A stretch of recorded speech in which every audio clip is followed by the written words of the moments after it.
Por la prensa libre y el derecho que todos ustedes tienen a la verdad, Yo Soy la Red Independiente presenta Noticias 1 con Mónica Rodríguez y Mauricio Posada. Con cada aporte que haces, apoyas la labor investigativa de Noticias 1. Somos un medio independiente que, gracias a tus donaciones, continúa con el ejercicio periodístico libre y la defensa por la verdad. A través de baki.co/inclinada la Red Independiente, puedes hacer aportes de 10,000 pesos. Ingresa y conoce los productos que puedes recibir con aportes especiales. Buzo en color gris, negro o blanco. Morral reflectivo. Kit de mascotas. Camiseta tipo polo. O la sombrilla de Noticias 1. Y atención, por este mes de julio recibe el combo buzo más morral por cada aporte de 250,000 pesos o más. Ingresa a baki.co/inclinada la Red Independiente. Haz clic en patrocinar e ingresa el valor con el que desees apoyarnos. Tu apoyo es fundamental para nosotros. Buenas noches y bienvenidos a la mejor información del fin de semana. El presidente saliente Iván Duque se ha caracterizado por sus intervenciones en política sin que ninguna autoridad se lo reproche.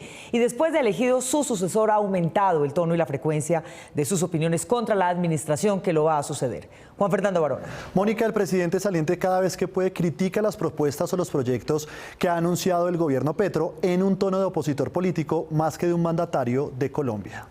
La sede del SENA. Esa va a estar lista en septiembre.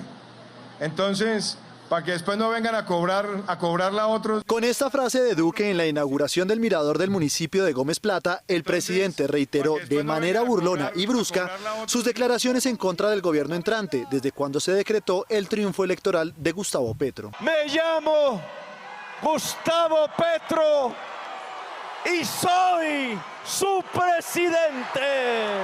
En la última despedida del general Zapateiro como comandante del ejército, Duque lanzó pullas contra su sucesor por lo que podría ser su relación con las fuerzas militares. Quien me enseñó a gritar con entusiasmo ¡Ajúa! Todo aquel que lidere a las fuerzas lo debe hacer con sentido de afecto, de liderazgo, de autoridad, pero también de amor. También criticó la reforma tributaria propuesta por el nuevo gobierno porque, según el mandatario saliente, la economía colombiana va por buen camino. Salvo que se quiera gastar más, en mi humilde opinión, yo creo que no se necesita hoy una nueva reforma tributaria. Duque también atacó la propuesta de reformar la salud en Colombia y dijo que sería un error acabar con la CPS. El éxito del sistema de salud en Colombia no es porque hayamos tenido una buena política en materia de vacunación. Es porque logramos tener, sí, una buena política, pero un buen sistema también, donde hay participación público-privada. Según el mandatario saliente, las pretensiones de la administración entrante no tienen motivaciones técnicas, sino ideológicas. Ningún gobierno tiene la potestad para decir de manera arbitraria a ningún sector de la economía que deja de funcionar porque no hay un querer ideológico hacia ese sector. Duque ha incentivado también con sus frases la incertidumbre y dudas de los empresarios en contra de Petro. Y ningún país progresa si no le da certidumbres al sector privado. Y sembró desconcierto entre los pensionados pese a las aclaraciones de la administración entrante. Es que hay casi que una expropiación de facto del sistema de ahorro individual. ¿Por qué? Porque allí está el 80% de los cotizantes al régimen de ahorro individual. Faltan 14 días para que concluya el gobierno Duque y comience el de su sustituto en la Casa de Nariño, pero pareciera, por su actitud de guerra declarada al presidente electo, que fuera un contradictor político más y no el actual jefe de Estado. El pacto histórico se está moviendo rápidamente en el Congreso. Mañana su bancada presentará la reforma al Congreso que tanto había prometido. Eduardo López Juque. Mónica, el senador Iván Cepeda se encargará de presentar 4 propuestas de reforma al Parlamento que serán muy polémicas y discutidas. No perdamos más tiempo. Hagamos historia. La bancada del Pacto Histórico radicará pasado mañana el primer proyecto de reforma constitucional de las prioritarias para el nuevo gobierno. Se trata de la reforma al Congreso. Según el senador Iván Cepeda, esta reforma responde a las exigencias de los electores que esperan más democracia y mejores resultados en el trabajo de senadores y representantes.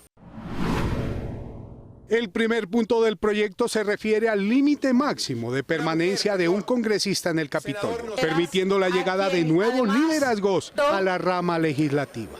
En primer lugar, a los periodos en los cuales un congresista puede estar y ponerle un límite a esos periodos para que no se convierta la presencia de ciertos líderes políticos en eterna en el Congreso.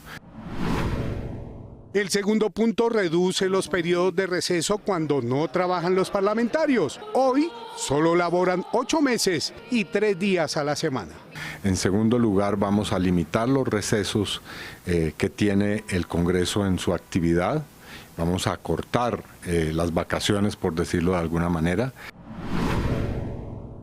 El tercer punto sanciona con mayor rigor el ausentismo o la inasistencia del senador o del representante, no solo a las plenarias, sino también a las comisiones. En tercer lugar, vamos a hacer mucho más drástico el sistema que permite sancionar el ausentismo y la mermelada en el Congreso. Según se ha sabido, de las 6 fallas a plenarias permitidas hoy durante un semestre, se pasará a 6 fallas, pero en un año, y a cualquier sesión, incluyendo de las comisiones.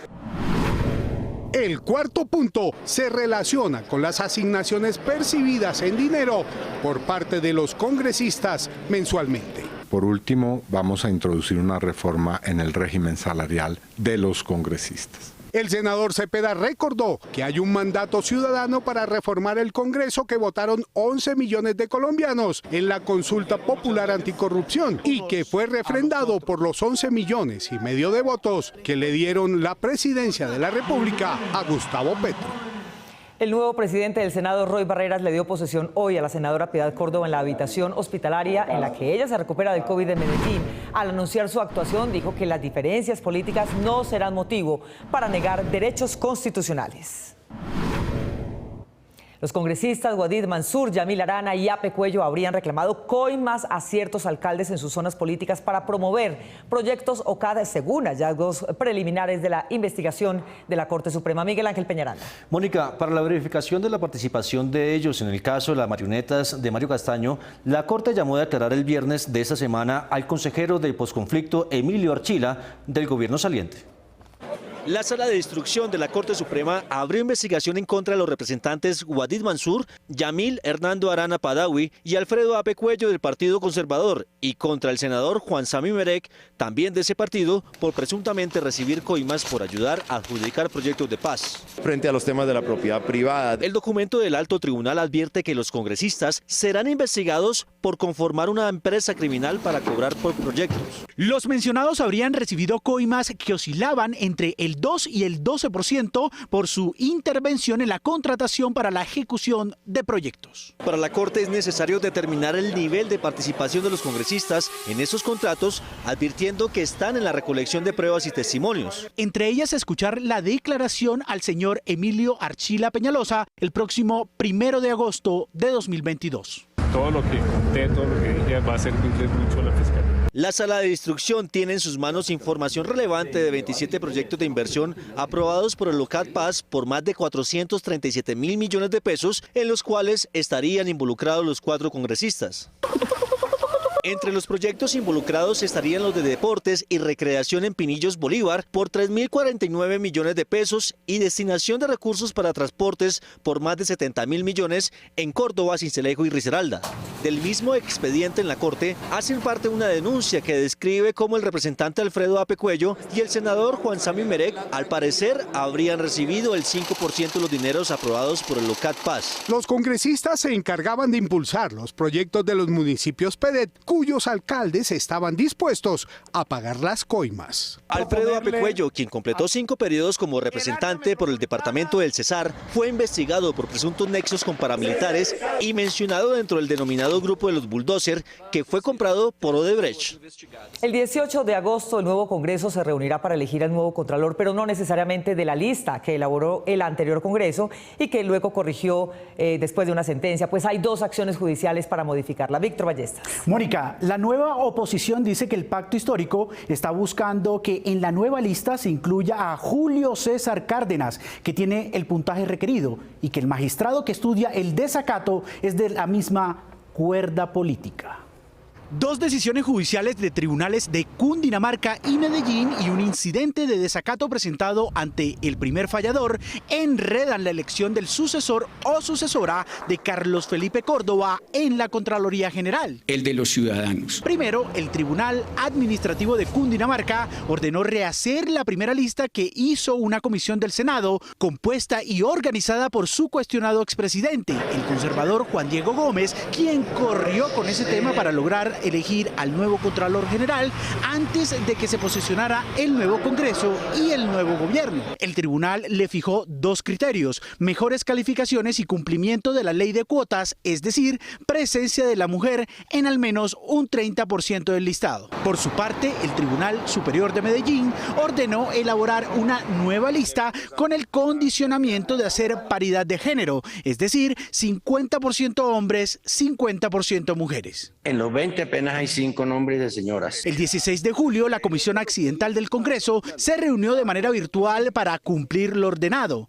Ingresaron los 5 hombres con mejores puntajes y las únicas 5 mujeres del cuadro. Pero después del 20 de julio, ya posesionada la bancada mayoritaria del pacto histórico, interesada en participar en la elección del Contralor, se presentó un incidente de desacato por presuntamente incumplir la orden judicial. Llamar a la tranquilidad. El magistrado que falló en Bogotá es el mismo que resolverá si se incumplió o no lo que él dijo. Al contrario. Se llama Moisés Mazabel Pinzón, a quien la nueva posición vincula con los grupos cercanos a la entrante administración Petro. Aperturar incidente de desacato en atención a la solicitud de la demandante en contra de la Comisión Accidental del Congreso. La respuesta al togado por parte del secretario del Senado, Gregorio El Hach, sostiene que el Congreso dio estricto cumplimiento a los dos fallos, el de Bogotá y el de Medellín. Las anteriores consideraciones dan cuenta del estricto cumplimiento a la orden proferida en la medida cautelar, cuestión que difiere a lo expuesto por la accionante. Vamos a cumplir el mandato judicial y si resulta necesario recomponerla con una nueva comisión accidental, lo haremos. Los opositores de derecha insisten en que el pacto histórico quiere rehacer la lista para que entre el que sería su candidato predilecto para la Contraloría, Julio César Cárdenas, ex vicecontralor, quien por lo demás tiene un alto puntaje en el concurso de méritos, 80,1. Este mismo candidato fue apoyado por la bancada de izquierda en 2018. Lo hemos decidido por unanimidad. El presidente del Senado, Roy Barreras, anunció que la elección del Contralor General se hará el próximo 18 de agosto. Las audiencias de presentación de los candidatos se hará una semana antes. Otro supuesto cartel de fraudes al sistema de salud fue denunciado por la Gobernación de Córdoba e involucraría a los gobernadores Lyons y Besaile, ya condenados por otros carteles. Este ya tiene el remoquete de El Cartel de los Locos. Juliana Ramírez. Mónica, la IPS, que le reclama más de 21.000 millones de pesos a la Gobernación de Córdoba, no tiene registro activo como prestador del servicio y fue multada por inconsistencias en la información financiera reportada. El intricado proceso del conocido cartel de las terapias en Córdoba, debatido judicialmente desde 2016, está reviviendo por cuenta de una denuncia penal de la gobernación de ese departamento del 10 de julio pasado. Rehabilitación Funtierra. Los involucrados principales en el escándalo de millonarios cobros al sistema de salud de la gobernación por servicios supuestamente prestados a 500 niños no autorizados por ninguna EPS son las IPS Funtierra, entre otras, y los entonces gobernadores Alejandro Lyons y Edwin Besaile, hoy procesados y condenados por diferentes delitos contra el presupuesto público. Tengo que agradecerle mucho a Dios, a mis abogados. El modus operandi de esta organización consistía en que 2 médicos particulares de Funtierra ordenaban tratamientos a niños con presunto síndrome de Down, autismo y déficits de atención, entre otros, servicios que esa IPS les habría dado después de acudir a la justicia mediante tutelas entre 2013 y 2016. Así, Funtierra llegó a ser proveedora de la gobernación, saltándose la intervención de las EPS y poniendo sus propias tarifas, y por ello pudo cobrar hasta 2015 más de 14.000 millones de pesos según cifras de la gobernación. Ahora, después de varios procesos en la justicia penal, disciplinaria y civil, los administradores de Funtierra pretenden cobrar más de 21.000 millones de pesos por esas terapias. En la Fiscalía, la actual Gobernación de Córdoba radicó una denuncia contra la representante de esa IPS, Tania Otero, y contra su apoderado Eduardo Padilla, quien a su vez es esposo de Otero y se autocalifica como veedor. Los afectados, según la denuncia, son el gobernador de Córdoba, Orlando Benítez, y el jefe de la oficina jurídica, Hernando de la Espriella, por los delitos de constreñimiento ilegal y amenazas contra el segundo para forzar a pagar esa alta suma. Simultáneamente, en la Fiscalía y Procuraduría siguen las investigaciones activas, mientras en la Contraloría se archivó en segunda instancia. En 2019, la Corte Constitucional estudió el caso y concluyó negando 37 tutelas que se habían concedido para seguir prestando los supuestos servicios médicos a los niños por fuera del sistema regular de salud. Entre esas tutelas, una de Funtierra, que buscaba que se le reconociera y mantuviera como proveedora de la Gobernación de Córdoba. La Corte Constitucional revocó esas tutelas y advirtió que todos los que intervinieron en ese escandaloso caso debían ser investigados. Oficiar a la Fiscalía, Procuraduría, Contraloría, Tribunal de Ética Médica para que investiguen y adopten las medidas frente a las eventuales irregularidades que se encuentren en el presente expediente con respecto a los actores del sistema de salud y con respecto a los actores del sistema judicial y en particular a los médicos y profesionales de la salud, las IPS, sus directivos y administradores. Noticias 1 contactó a los representantes de Funtierra, quienes amenazaron a esta periodista con interponer denuncias penales en su contra si se publicaba este informe. En un comunicado aseguran que las supuestas deudas de la gobernación con esa IPS están avaladas por la Universidad de Cartagena y las supersociedades. Según la Supersalud, actualmente esa IPS no está activa y en el sistema aparece una multa por 97 millones de pesos por inconsistencias en información financiera. Noticias 1 consultó insistentemente al gobernador de Córdoba, Orlando Benítez, y a su director jurídico, pero no se pronunciaron al respecto. Los subalternos del coronel Pluvio Hernán Mejía, un militar que se acogió a la JEP, narraron las órdenes de ejecución que dio para contar como guerrilleros a los indígenas que mandaba a asesinar para autoproclamarse héroe y en tal condición hacer política para el Centro Democrático. Los coroneles Fulvio Hernán Mejía y Juan Carlos Figueroa, jefes militares del tristemente célebre Batallón La Popa en el periodo comprendido entre 2002 y 2005, cuando se cometieron, según la JEP, 127 ejecuciones extrajudiciales o falsos positivos, siguen negando su responsabilidad en esos crímenes de lesa humanidad, pese a que varios de sus subalternos han confesado. Uno de esos testimonios es el del soldado profesional Yeris Andrés Gómez, que resumió en una dramática frase lo que se hizo entonces. En ese entonces era una persona sin corazón y un monstruo que fue entrenado en el batallón La Popa solo para matar. Otro declarante relató en la JEP que los dos oficiales Mejía Gutiérrez y Figueroa Suárez cómo ordenaron e incluso firmaron las operaciones para asesinar civiles. Ya es que usted es consciente que se va a morir, le voy a proponer un negocio. Póngase camuflado y yo le prometo que su cuerpo sin vida se le va a entregar a su familiar. Ya yo había recibido la orden por el sargento Rueda Quintero de quitarle la vida a las dos personas inocentes. En ocasiones, según otro testigo militar, los asesinatos no ocurrían al azar, sino que se presentaron muertes selectivas. Salimos del batallón La Popa por orden del comandante de batallón Publio Hernán Mejía Gutiérrez. Era una operación dirigida solamente para asesinar al señor Uriel Evangelista Arias. Asesiné por orden de mi comandante el indígena Cancuamo, David de José Mendoza. Y otros exmilitares puntualizaron que la inteligencia militar entró en desuso. El señor coronel Mejía manejaba eso a su antojo. Nunca se llevó un proceso de inteligencia, nunca se llevó una información. El coronel Hernán Mejía ya fue condenado por la justicia ordinaria 2 veces, pero sus sentencias fueron suspendidas cuando se acogió a la JEP. El coronel Juan Carlos Figueroa huyó del país en 2019 y nunca ha asistido ante la Jurisdicción Especial de Paz. Estos dos oficiales no han aportado la verdad, no la reconocen ni mucho menos han reparado a las víctimas. En consecuencia, enfrentarán procesos investigativos y condenas de hasta 20 años de cárcel. La inseguridad sacó a nuestras ciudades de la lista de paraísos para las bicicletas, lo que indican los indicadores.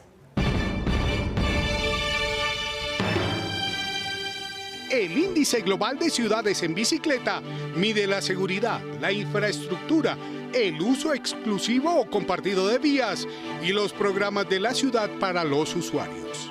Utrecht, en Holanda, consiguió la mejor calificación. A Bogotá le dio el puesto 81, a Cali el 82, a Medellín el 89 y a Lagos, Nigeria, el 90, cerrando la lista.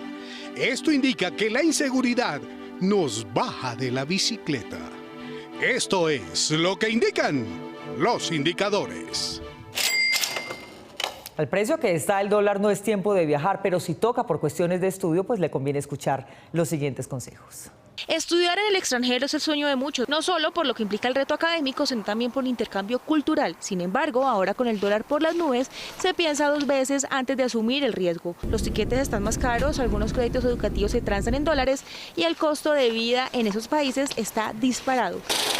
A continuación, algunos consejos para estudiar en el extranjero en medio de esta coyuntura y no morir en el intento. Primero, aplique a becas. Existe una cantidad de ofertas de becas en todo el mundo. Esté pendiente de las convocatorias y los requisitos para aplicar. Segundo, escoja bien el país. No en todos los países se les permite a los estudiantes extranjeros trabajar. Por ejemplo, en Australia sí es posible, pero no en todas las ciudades de Estados Unidos se puede trabajar legalmente. Es importante que sea consciente que ante mayores costos se necesitan mayores ingresos y no todo se puede solventar con ahorro. Tercero, cree un plan financiero. La idea es que este plan financiero cuente con una fecha determinada e incluya estrategias que vayan desde el ahorro mes a mes en una cuenta en la que le paguen intereses o adquirir un CDT hasta vender bienes y tomar préstamos con tasas favorables y ojalá no en dólares. Cuarto, cambie sus hábitos. Es probable que en Colombia esté acostumbrado a comer por fuera y a destinar un porcentaje alto para actividades de esparcimiento. La dinámica en otro país y más en uno dolarizado debe ser diferente. Procure cocinar más en casa y no deje de salir, solo tenga preferencias por planes culturales gratuitos.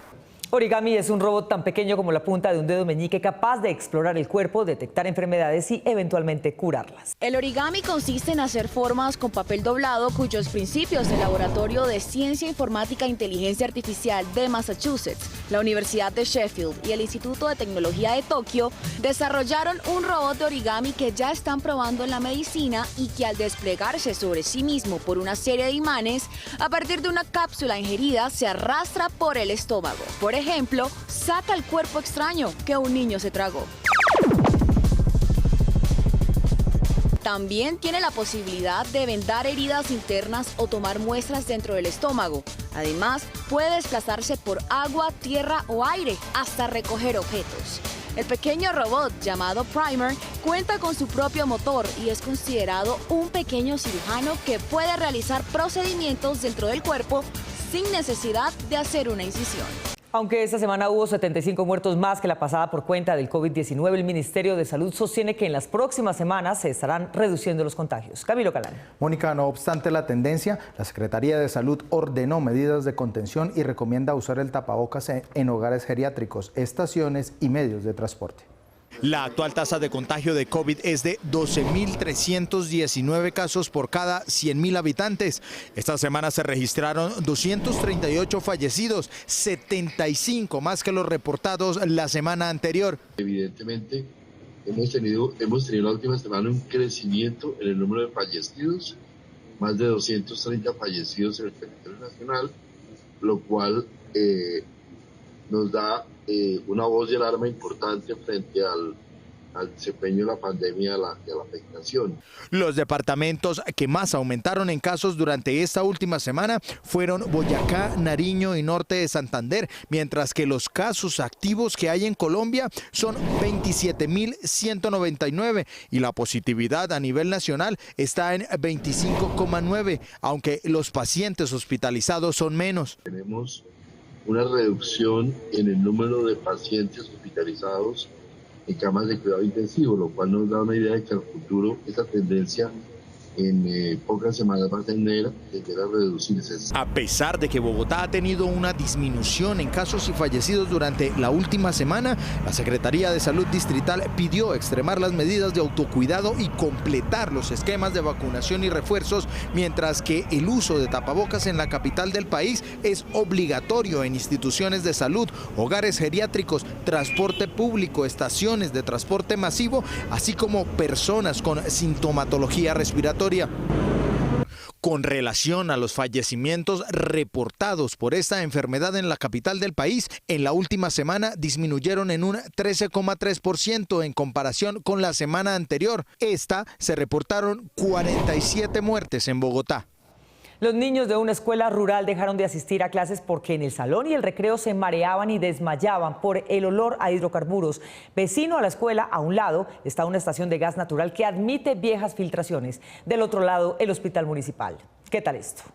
Aunque los estudiantes volvieron a clases después de 2 años de pandemia, los de la institución educativa Savio Mutis de la Mesa Cundinamarca no han podido hacerlo porque una estación de servicio vecina emana olores que les han provocado mareos, náuseas y dolor de cabeza. Es por los derechos de nuestros niños, por la salud, por el estudio. Llevamos 2 años de pandemia y estamos en este otro año que vea, este mes, un solo mes han tenido presencial. En mayo hicieron un plantón enfrente de la estación de servicio que también almacena el gas domiciliario de uso doméstico para la venta. Buscamos solución a unos gases tóxicos, por eso es que estamos aquí en esta protesta pacífica. Lo único que separa la estación del colegio es esta cerca natural. Allí se encuentra este sensor que hace unos días instaló la gobernación de Cundinamarca y la CAR para conocer los índices de calidad del aire. Estamos en el periodo de realización de las pruebas, llevamos casi 1 mes y medio en monitoreo constante del aire. En mayo, un representante de Vanti, operadora del servicio, admitió que sí existió una fuga en algún momento, pero según él, ahora el olor no proviene de la estación. Pero una fuga. Una vez. En este caso no hay ninguna fuga, ya lo revisamos, tanto en las redes de la estación como en las redes del colegio, y no hemos encontrado absolutamente nada. De acuerdo con el Reglamento Único de Minas, las estaciones de combustible no pueden instalarse a una distancia inferior a los 100 metros. La estación limita con el colegio, es decir, la distancia entre los dos es de 0 metros. A futuro, hacer el traslado de esa estación de servicio y de estos equipos de Vanti fuera del casco urbano, puesto que pues ellos ya estaban primero que las construcciones que están alrededor. Pero dentro del perímetro no solo se encuentra la institución educativa, también hay un conjunto residencial y el hospital del municipio. Pues son construcciones que han venido pues haciéndose sin el cumplimiento de pronto las normas. Nuestro municipio ha crecido, como le digo anteriormente, el PDOT que tenemos actual es muy antiguo, es del año 2000. El hecho es que no tienen por qué existir hidrocarburos en el aire. Aunque hay avances contra la violencia de género en las ciudades del país, en el campo es casi nula la capacitación de las personas y funcionarios sobre esta. Por eso una fundación resolvió alfabetizar a la sociedad rural en esta materia. Inés me enseñó a pensar diferente. No tiene derecho que el hombre me maltrate. Esta joven es una mujer que vive en la zona rural de Boyacá e Inés es el proyecto que la ayudó a entender qué es la violencia de género. Lo que aprendí me está sirviendo para enseñarle a mis hijos, como a los hombres, como a las mujeres, para que cambiemos ese rol que tenemos ahora de que todos somos, porque somos mujeres, todo tiene que ser la mujer. No, los hombres también pueden. Inés es la Iniciativa Nacional de Equidad, Emprendimiento y Seguridad para las Mujeres Rurales. Es un programa creado por la Vicepresidencia de la República, la Consejería para la Equidad de la Mujer e implementado por APAS y desde este año también por la Fundación Avon. La problemática de la violencia de género hacia las mujeres en el sector rural es bastante grande. Es desconocida, es además normalizada porque se considera que el pellizco, la humillación y el maltrato hacen parte del día a día. Las facilitadoras como Diana van puerta a puerta visitando las casas de las zonas rurales de Socha, Paz de Río y Belén en Boyacá. Informan tanto a las mujeres como a sus parejas sobre qué es la violencia de género, cómo detectarla y cómo denunciar. Esto último es lo más difícil de lograr. Da miedo, les da pena y también pierden muchas cosas. Hay muchas mujeres que refieren que a veces no les dan trabajo por haber denunciado la violencia de género. Además, les dan información a los hombres sobre cómo pueden hacer el cambio a las nuevas masculinidades no violentas y que ellos entiendan la importancia de la no violencia contra las mujeres. En Inés hemos llegado a más de 3.000 hogares en todo el país, en municipios rurales y campesinos y específicamente con Avon llegamos a 220 casas, hicimos 220 visitas puerta a puerta y llegamos alrededor de 1000 personas. La violencia contra la mujer en las zonas rurales empieza dando la información necesaria para que aprendan cuáles son los límites y acompañarlas en cada paso hacia la libertad, dándoles voz. El cerebro no solamente tiene la memoria, sino también el software del cuerpo humano. Para mantenerlo en forma hay 2 claves. Una, interactuar con las demás personas y 2, hacer ejercicio. El cerebro es el órgano encargado de controlar los movimientos voluntarios, el habla, la memoria y las emociones. En otras palabras, es el software humano. En el Día Mundial del Cerebro, celebrado el 22 de julio, recordamos la importancia de mantenerlo sano a través de acciones diarias. Como seres humanos debemos mantener los vínculos, entonces evitar el estar aislado y siempre estar tratando de relacionarnos con otras personas. El relacionamiento se vio afectado durante la pandemia y las personas mayores dejaron de socializar. Esto ha hecho que se deteriore y se acelere enfermedades degenerativas como el Alzheimer o el Parkinson. Mantener sano nuestro cerebro es fundamental. Un factor importante para su buen funcionamiento es el deporte. Se tomó un grupo de personas, unas que se quedaron sedentarias y otras que se inició el ejercicio y se encontró que a estos adultos mayores de 65 años, que fue como el grupo que se evaluó, los que hicieron ejercicio, hubo un aumento incluso del volumen del hipocampo. Por lo contrario, quienes eran sedentarios tuvieron atrofia en el hipocampo más rápido de lo normal, algo que también sucede con las bebidas alcohólicas. Con el envejecimiento vamos teniendo una atrofia cerebral, pero el alcohol podría empeorarnos esta atrofia y por ende pues afectar nuestra cognición. Si una persona, sin importar la edad, sufre de dolores de cabeza recurrentemente, alteraciones sensitivas o fallas de memoria, es necesario que acuda al neurólogo para revisar el cerebro y tomar las medidas necesarias. 11 veces se han enfrentado las selecciones femeninas de Colombia y Argentina, con 2 victorias para la tricolor, 4 para las albiceleste y 5 empates. Mañana se encuentran de nuevo por un cupo a la final de la Copa América. En el campo de entrenamiento del San Pedro Claver, en Piedecuesta y a puerta cerrada, Colombia quedó lista para enfrentar a Argentina, con jugadoras referenciadas como Vanini y Camila Rodríguez en ataque. Son jugadoras determinantes en la selección de Argentina. Vanini comparte con ella la Liga Española. Es una jugadora que le gusta desbordar mucho, le gusta hacer muchas asistencias. Es una jugadora muy inteligente. La celeste solo recibió 4 goles y marcó 10 en los 4 partidos de la primera ronda. En la parte de atrás tratamos de estar siempre con muy buena comunicación y hacer las cosas bien, pedir lo que el profe nos marca día a día, lo que trabajamos día a día. Y es que el plantel gaucho tiene rapidez y su característica entrega en los 90 minutos. La mentalidad argentina creo que los caracteriza siempre, sea masculino o femenino, lo tienen en el ADN, ¿no? Entonces eso hay que tenerlo en cuenta y bueno, también su velocidad. Este lunes a las 7 de la noche, en el Alfonso López de Bucaramanga, Colombia-Argentina, por un cupo a la final de la edición número 9 de la Copa América Femenina.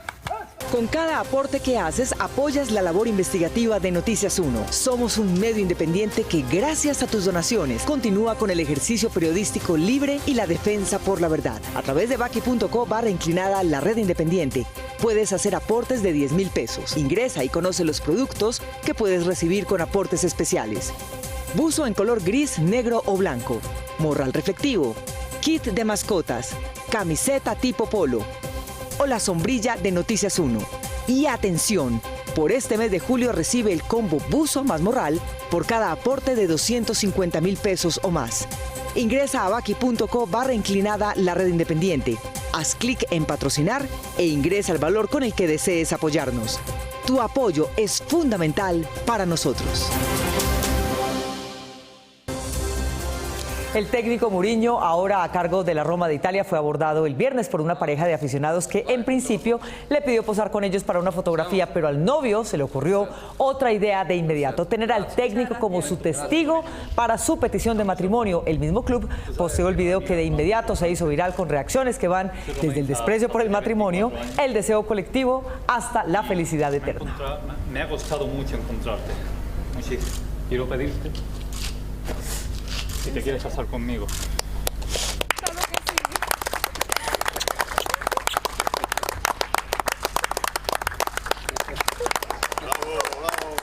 Nos vemos en las redes sociales el próximo sábado a las 8 de la noche aquí en Cable Noticias con las mejores noticias del fin de semana. A ustedes, como siempre, gracias por elegir la independencia. Feliz noche.